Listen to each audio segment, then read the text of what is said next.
Hello, good morning once again here in Us Rightly Dividing the Word of Truth channel.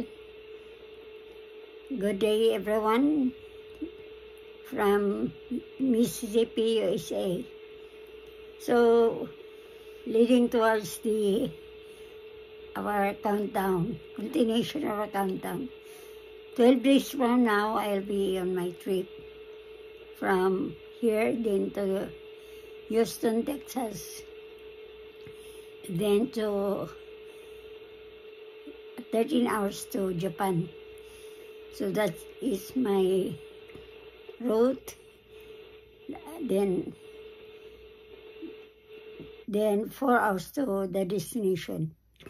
I will just reveal it for the next trip when the trip will start.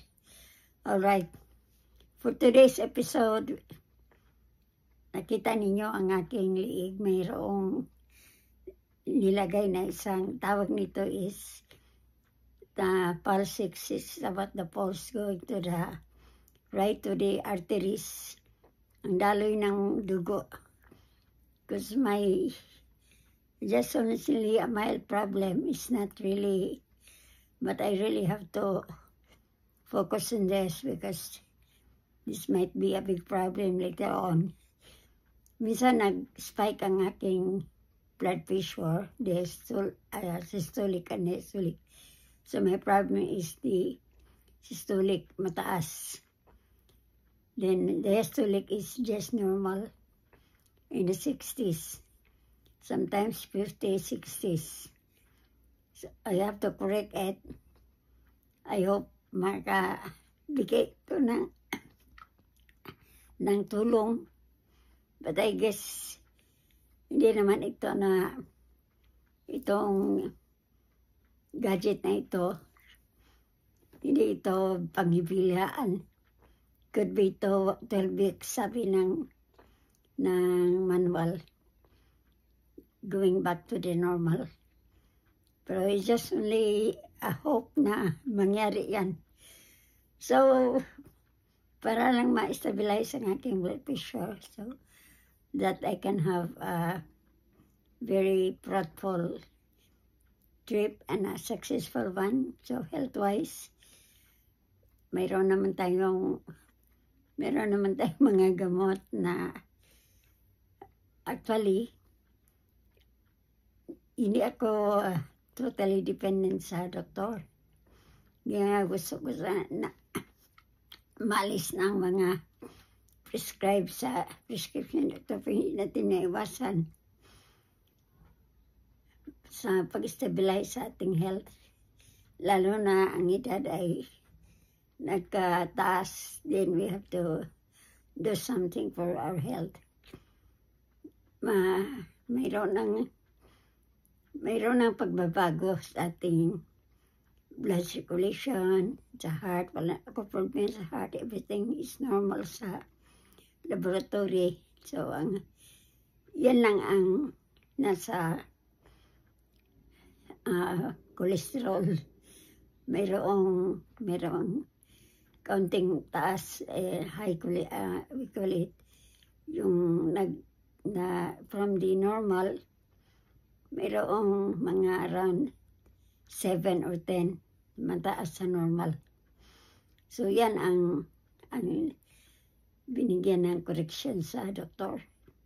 Pag hindi yan maalis, yung ating blood pressure always going up yan pag hindi maalis ang cholesterol, yung high cholesterol. So it just the same with uric acid. So by now I have to keep watch with my food. Sometimes ang aking fish should be chosen. Pinili ko ang kind of fish. Dito sa States wala namang kasing dami ng mga fish. It's only I could find in the groceries yung salmon, tuna, then minsan yung red snapper din in the Asian.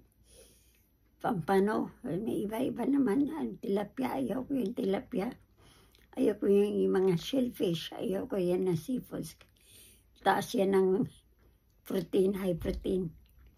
Ayaw ko yan. Contribute yan sa problema sa yung blockages, yung mga mga fats. So, kailangan na wala dyan. Yung blockages, mahirap yan. Marami yung hindi magbantay ng ganoon. Then, the problem is the heart. Kailangan na magkaroon sila ng stent, mga iba magkaroon ng surgery sa heart para corrected ang daluyan ng arteries. Mahirap na. Mahirap yan. Mahirap yan sa akin. Ayoko yan. Dami application. Ang iba mga is pag-50s naman niya. Meron na silang heart problem. Galing yan sa too much creamy food, lalo na dito sa US. More on processed food, maraming fast food. Kaya nga, if you're not wise, then you will have a problem. So sa ngayon, ang aking binigyan diin, tingnan ko lang kung ano ba mangyari ito. 2 weeks pa ako nang gamit ng ganito. So, twice a day, morning and afternoon. Then I really have to rub something, gel, before this one will be used. So I ordered this from the online, and I think this is a product of United Kingdom. Wala dito yun sa States. Order ito. So I tried it. Try lang muna. So, para mayroon tayong kaiba-iba paano pag-stabilize ng ating blood pressure. So, that's health-wise. Then, kasi magkaroon ako ng trip. So, number one naman ay kailangan na may provision ang pagbakasyon mo. Meron ka bang pera? So, sa akin, wala ba ako nagtrabaho even once. Yung aking husband noon, he was still alive. He was once a pastor. Doon na ako nag-volunteer sa kanya. Wala na masahod yung aking trabaho. Ako nag-prepare sa kanyang communication, going out sa kanyang mga connections. He was a president of Cooperative International Studies. That's a ministry. Ang connection niya ay mga churches, mga pastors. Mahigpit yun aking husband when it comes to money. Saka matipid na matipid. Hindi na lang ako mag-complain kasi okay naman. Mayroon kung mag-save siya, save talaga ng pera.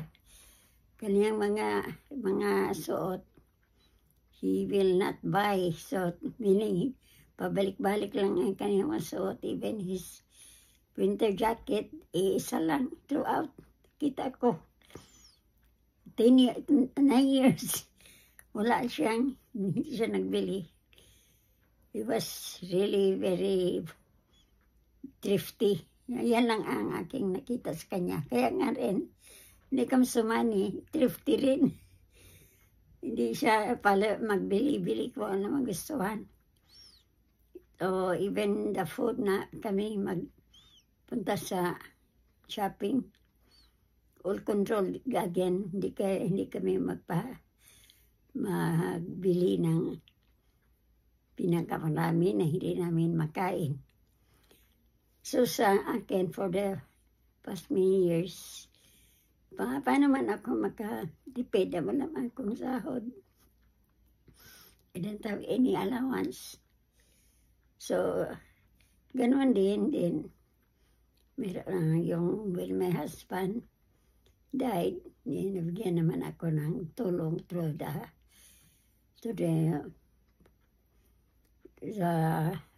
government funds. So, kaunti lang. So, yan lang yung tinipid ko. Then, hindi naman gaano kataas. So, I bought my plane ticket last November.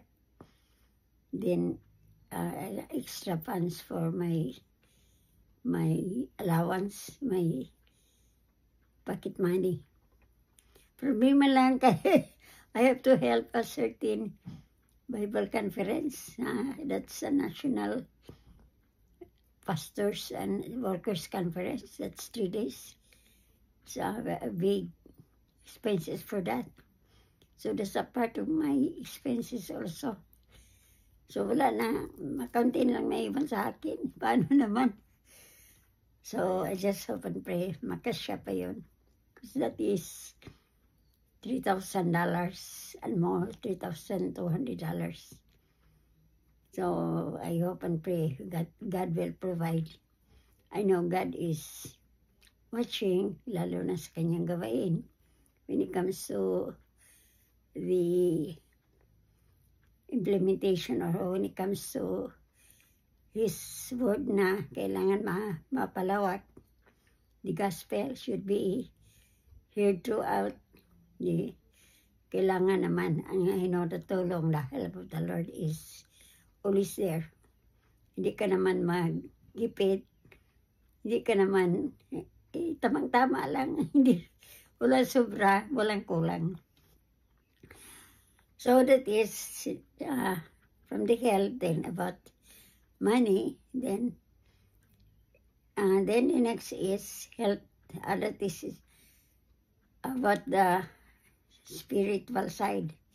Ganyan naman, that is part of my goal na kailangan naman na aside from doing videos, meron naman akong i-share about the destiny of a person. Yan, that is my ministry goal na ilahad ko dito. I-present ko ang about the gospel. Ang mga tao ngayon walang knowledge ito. Ignorant of the gospel that is found in Romans 10 verse 2. They are jealous to serve the Lord, but they are ignorant to come to truth that is found in Romans chapter 10 verse 2. Paano naman natin matulungan? So, I hope na yung makarinig dito ngayon, hindi naman you will have to reject what was heard, but you have to listen first. That it could be establishing your destination, going to heaven, or just staying here on this kind of earth. This kind of earth is facing in a big trouble in the next. And then, in what the Lord have destined to have this world in trouble because of the wrath of God. Why was the wrath of God will come out in the future? The Lord He is observing things na everybody is disobedient to His word. Ganoon pa rin nangyari sa mga tao sa Biblia. Bakit nagkaroon ng baha or flood the whole earth? Because of wickedness ng mga tao, hindi na makilala ang tagalikha ng heaven and earth. So sa ngayon, this is how I will have to present about the Bible, the King James Bible. It has 3 timelines of the Lord. Time past, you have to go into the books of Genesis and to the books of Malachi. Then proceed to Matthew, Mark, Luke, and John. Then there is Acts chapter 1, 2, 3, 4, 5, 6, 7, 8.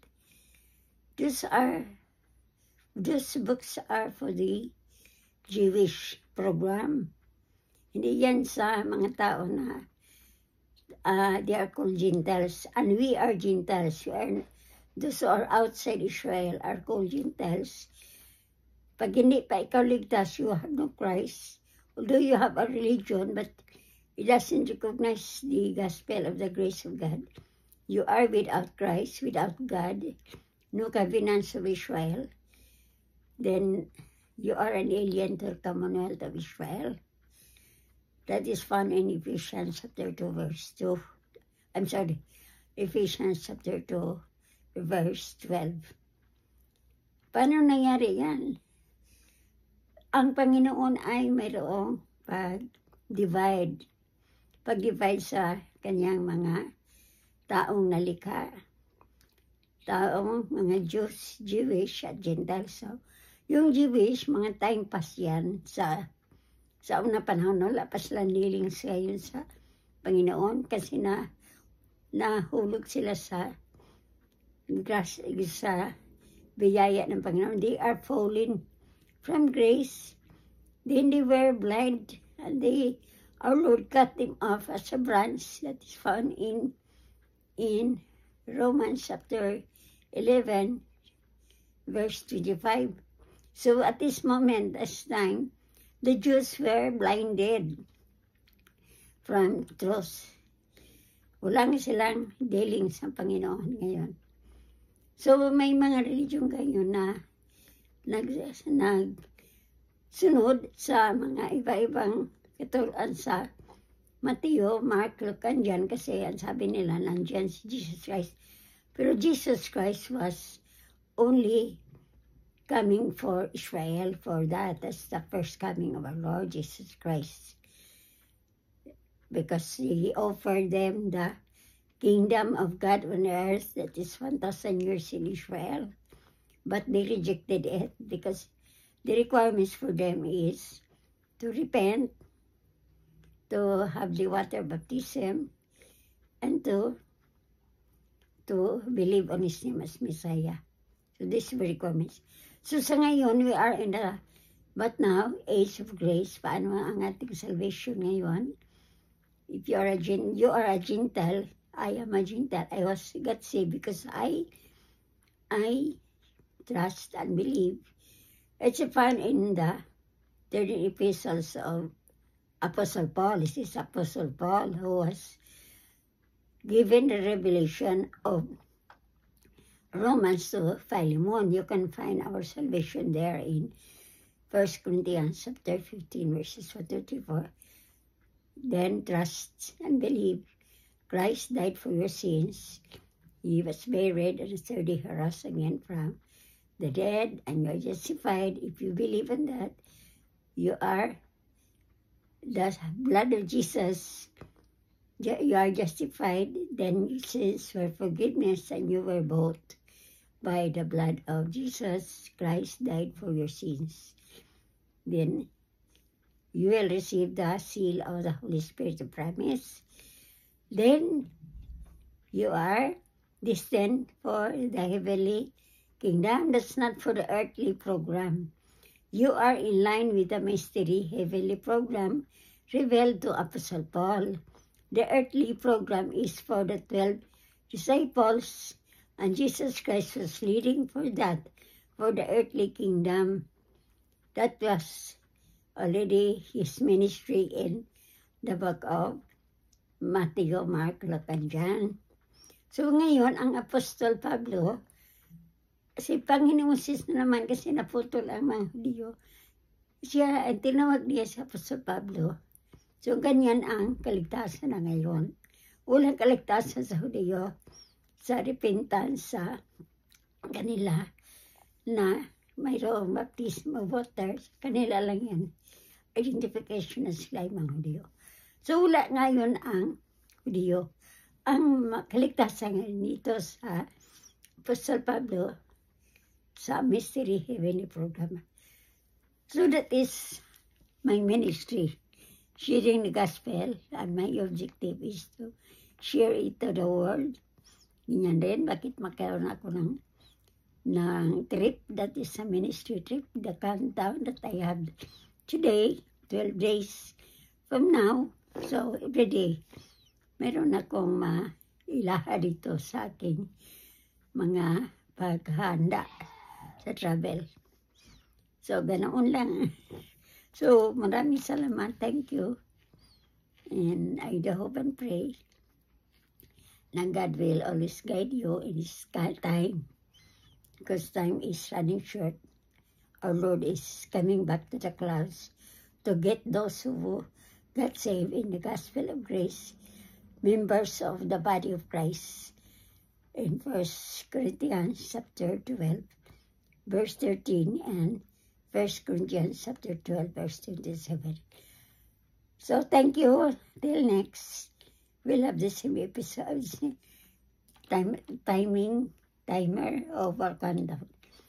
So please subscribe to my channel, and it's rightly dividing the word of truth. Like and share. Then you are a part of the ministry, because when you hear the gospel, God will always watch you and get right. You'll get right to the Lord. Thank